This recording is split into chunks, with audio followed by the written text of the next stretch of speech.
안녕하세요. 올해 쉰을 맞이한 직장인이자 한 가정의 아내와 토끼 같은 자식들의 엄마 역할을 잘 해내고 있는 여자입니다.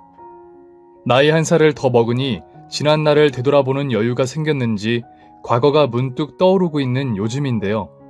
지금부터 제가 들려드리는 이야기는 지금의 가정을 이루기 전에 있었던 첫 번째 남편과 시댁에서 겪은 일입니다. 화가 나면서도 속이 시원한 제 이야기이니 꼭 들어주시길 바랄게요.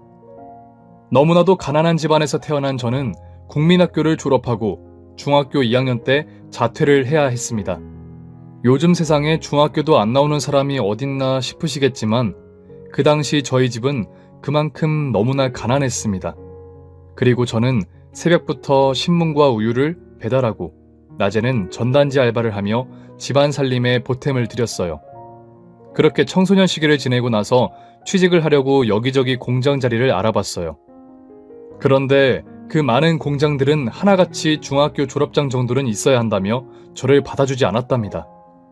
그래서 저는 몇 달을 공부해서 검정고시를 치르게 되었고 그렇게 중학교와 고등학교 졸업장을 가지게 되었네요. 그리고 19이 되던 해에 김치 공장에 취직하게 되었답니다.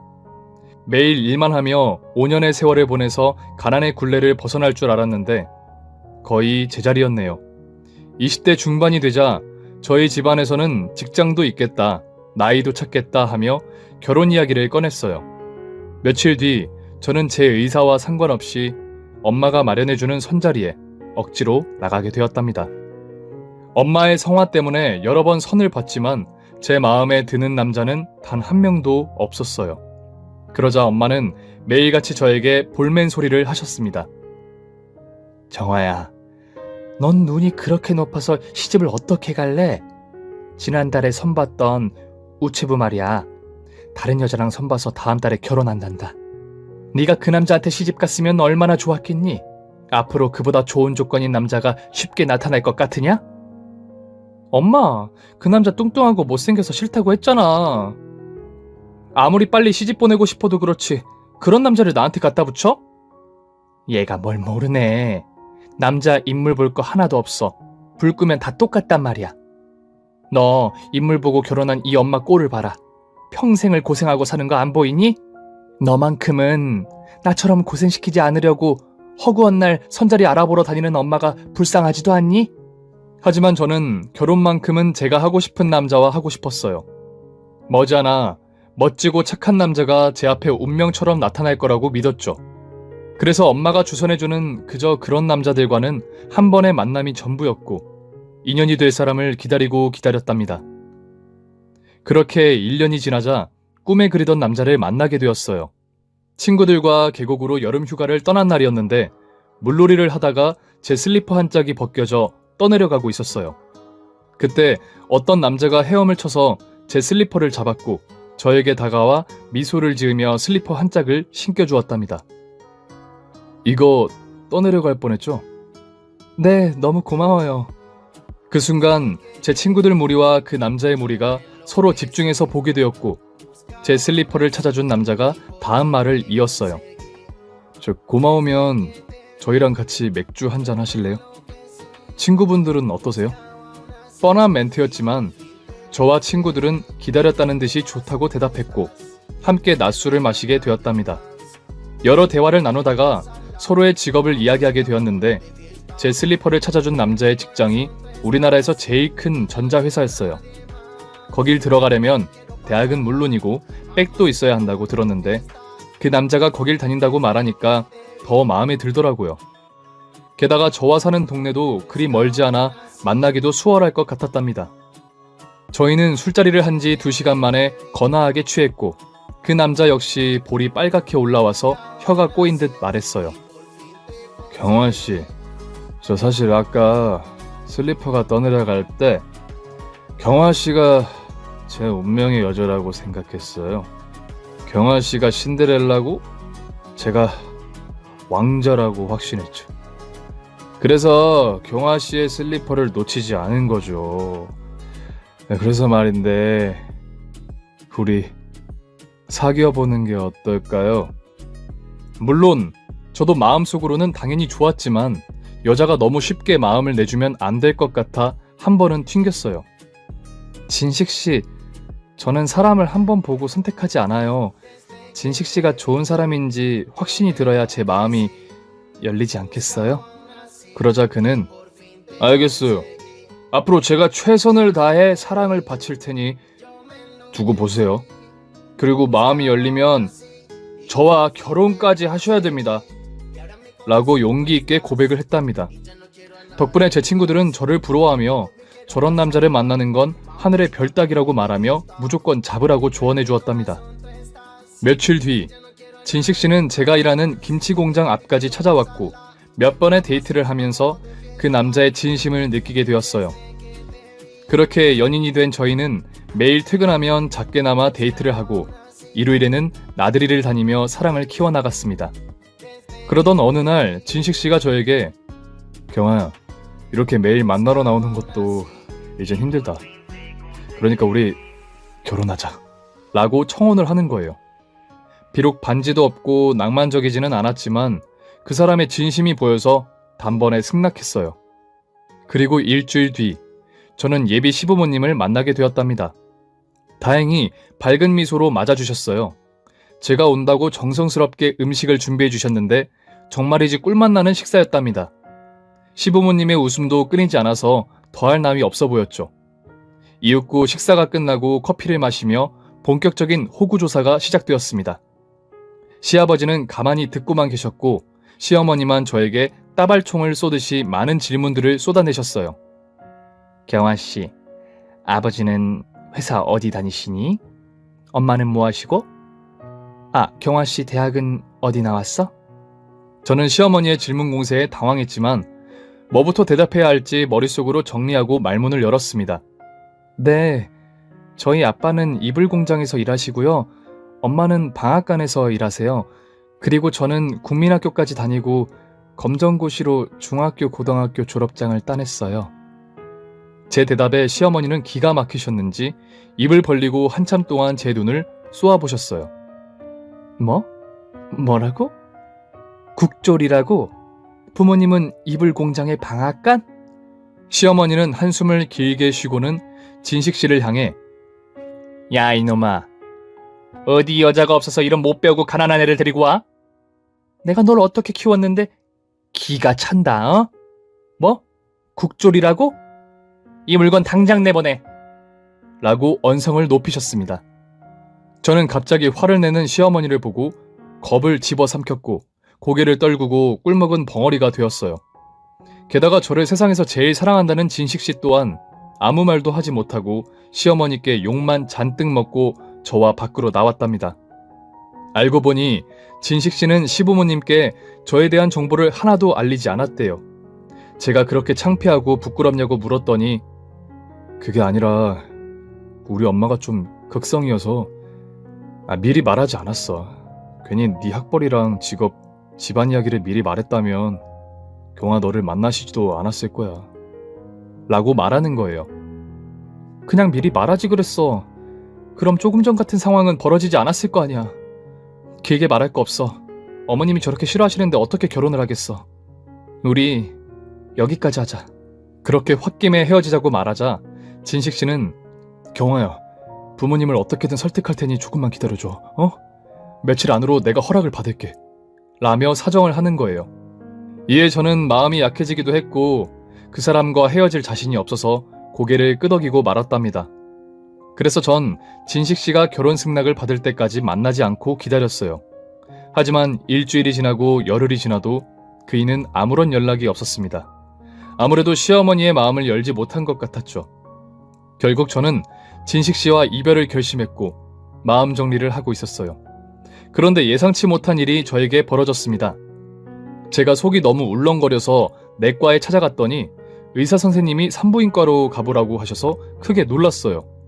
저는 설마 하는 마음으로 산부인과에 가서 진료를 받았고 임신 4주차라는 소식을 듣게 되었답니다. 이로써 진식 씨와의 이별은 물 건너갔고 당장 그에게 연락해 제 임신 사실을 전했어요. 이윽고 제 앞에 나타난 그 남자는 세상을 다 가진 사람처럼 맑은 미소를 지으며 달려와 저를 안아주었습니다. 그리고 말하더군요. 경화야, 이제 됐어. 우리 이제 결혼할 수 있겠어. 저는 기분이 좋으면서도 임신으로 결혼 승낙을 받을 수 있겠다는 진식 씨의 말이 기가 막혀서 헛웃음이 나왔어요. 자기만 믿고 일주일만 기다리라더니 빨리도 나타난다. 그러자 진식 씨는 미안하다는 말을 100번 넘게 하며 제 손을 잡고 시댁으로 다시 인사를 가자고 꿰더라고요.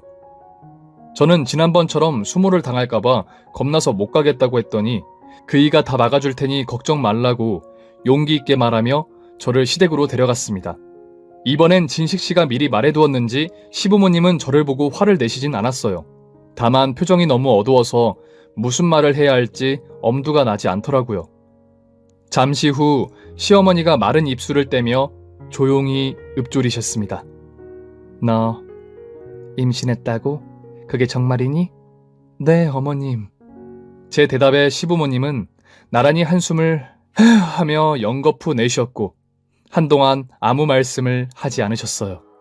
그러다 시아버지가 제 눈을 보시며 아가, 잘했어. 이제 너도 우리 집 식구다. 라고 결혼하라는 의미의 말씀을 해주셨습니다. 그제야 저는 긴장이 풀려 눈물이 마구 쏟아졌고 시아버지께 고맙고 감사하다고 대답했어요. 그렇게 저와 진식 씨는 100년 가약을 맺을 수 있었습니다. 조촐한 결혼식을 올리고 짧은 신혼여행을 다녀와 제가 살게 된 곳은 시댁이었어요. 시어머니가 결혼을 허락하는 조건으로 시댁에서 저희 부부가 함께 사는 걸 원하셨답니다. 아무래도 당신의 하나뿐인 아들이니 저의 시집살이는 당연한 분위기여서 그렇게 따를 수밖에 없었어요. 그리하여 제 시월드는 시작되었어요. 시어머니는 한 달 동안 시댁에서는 한복을 입으라고 하셨어요. 새벽같이 일어나서 아침상을 차리는 건 물론이었고 제가 김치 공장을 다녀온 후 저녁상을 차리는 것도 당연한 일이었어요. 게다가 매일 나오는 빨랫감은 세탁기가 아닌 손으로 빨라고 하셨답니다. 그래야 때가 잘 빠진다며 제 손에 물이 마르지 않게 해주셨네요. 저는 그 정도 시집살이면 참고 견딜 수 있겠다 싶었어요. 14살 때부터 허드렛 일을 해왔기 때문에 몸이 힘든 일은 얼마든지 할 수 있었죠. 하지만 시어머니는 굳은 시집살이에도 밝은 저를 보며 마음에 들지 않으셨는지 얼마 뒤부터는 제 속을 뒤집기 시작하셨어요. 얘, 너 지금 네 속옷을 남편 속옷 위에 올려둔 거냐?